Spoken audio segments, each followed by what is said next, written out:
Europe 1 Soir. 19h, 21h, Pierre de Villeneuve.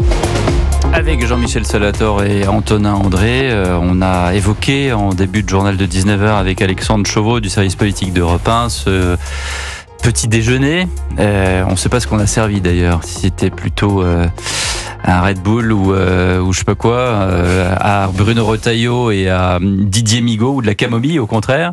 À quoi ça rime ce rendez-vous, puisque d'après ce que j'ai compris, en fait, on a réuni le ministre de l'Intérieur et de la Justice pour dire il faut que vous parliez d'une seule voix.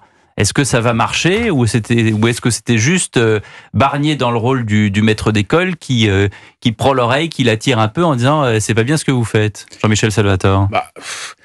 À quoi ça a servi? Réponse pas grand chose, à calmer le jeu. Ils vont se voir tous les 15 jours. Bon, c'est de la com, mais le problème de fond, si vous voulez, c'est que là, on a une vraie cohabitation.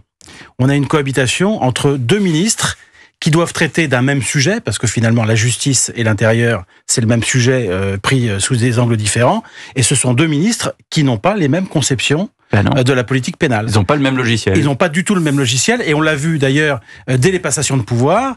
Quand vous voyez Retailleau qui dit « Moi, mon objectif, c'est de l'ordre », et puis Migaud qui, lui, rend hommage à Christine Taubira, on voit bien que là, c'est l'eau et le feu.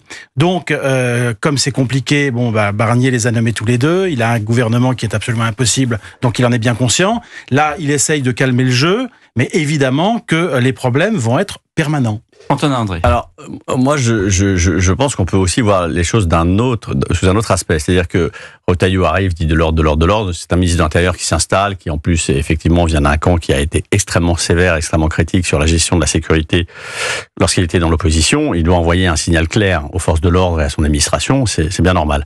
Le garde des Sceaux arrive. Il commence par avoir un propos pour sa propre administration, ce qui est bien normal aussi, c'est-à-dire les magistrats, défendre la justice qui est quand même très mise en cause régulièrement au moindre fait divers. Très bien. Partant de ce constat, quel est l'intérêt des deux hommes? L'intérêt des deux hommes, c'est d'essayer de durer et d'avoir des résultats. C'est-à-dire que ce gouvernement est très fragile parce que intrinsèquement il est très divisé. Mais pourquoi cette division et cette opposition ne pourraient pas devenir une coproduction intelligente? C'est-à-dire que en réalité, la gauche aurait tout à gagner à s'amender sur son angélisme en matière de sécurité, de politique pénale, de justice, et Didier Migaud devrait en tenir compte et essayer de faire un pas dans cette direction, de la même façon que Retailleau a bien conscience qu'on ne peut pas simplement tenir la matraque et la répression comme toute politique pénale. Donc en réalité, certes, ça peut être une machine à couac. Pourquoi est-ce qu'on ne voit jamais les choses d'un côté qui pourrait être peut-être constructif? Est-ce que ces deux hommes ne pourraient pas parvenir à s'entendre d'une façon ou d'une autre? Parce qu'en attendant, quand vous écoutez la gauche et vous dites qu'elle pourrait peut-être s'assagir, voilà ce que dit par exemple Manuel Bompard ce matin sur RTL.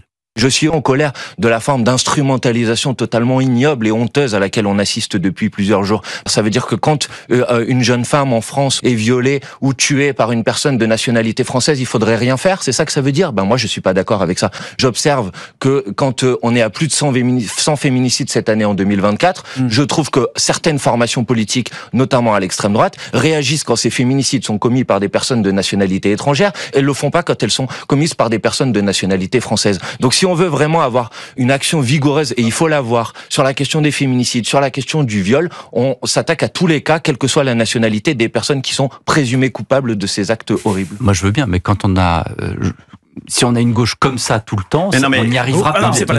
Didier Migaud n'est pas cette gauche-là. Lui, il fait de l'instrumentalisation à l'envers. C'est-à-dire qu'il est quasiment en train d'avoir un message à l'endroit des clandestins, des immigrés, des populations venues de l'étranger, pour quasiment les victimiser au travers de ce fait divers. Donc, si vous voulez, je parlais pas de ça. Moi, je vous parle d'une gauche qui aspire à être raisonnable et de gouvernement, c'est-à-dire une partie du Parti socialiste dont vient Didier Migaud.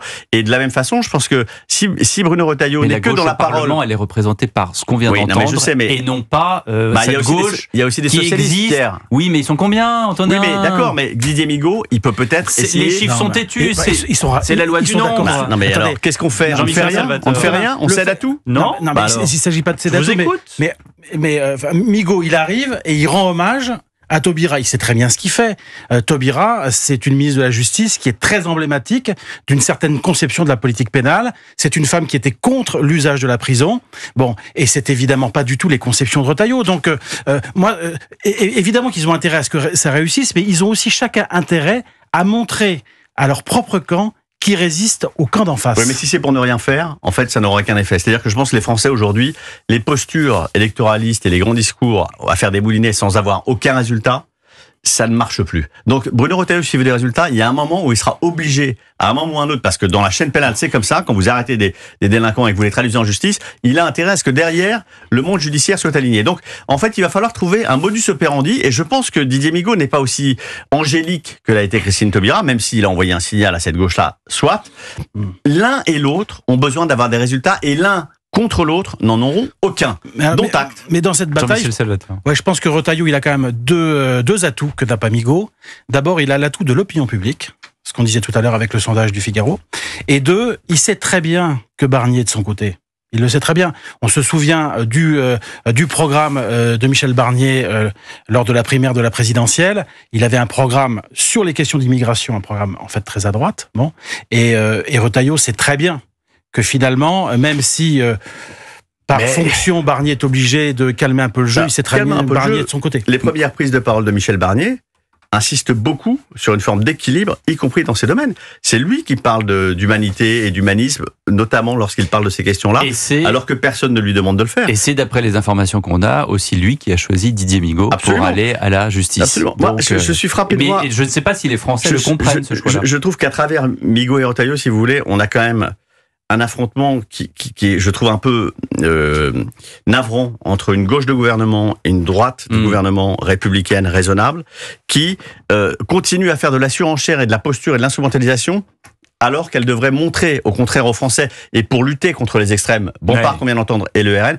que ces gens-là sont des gens raisonnables, capables de trouver des solutions pragmatiques pour répondre aux problèmes concrets des Français. Ça me paraît dingue que ça ne leur apparaisse pas comme quelque chose de naturel. André et Jean-Michel Salvatore, que je voulais interroger sur le déficit, parce qu'on annonce un déficit à 6,2 maintenant. On reviendra. Avec un ministre de l'économie sortant qui vante son bilan, et un ministre arrivant qui dit qu'il reprend un super bilan. Voilà.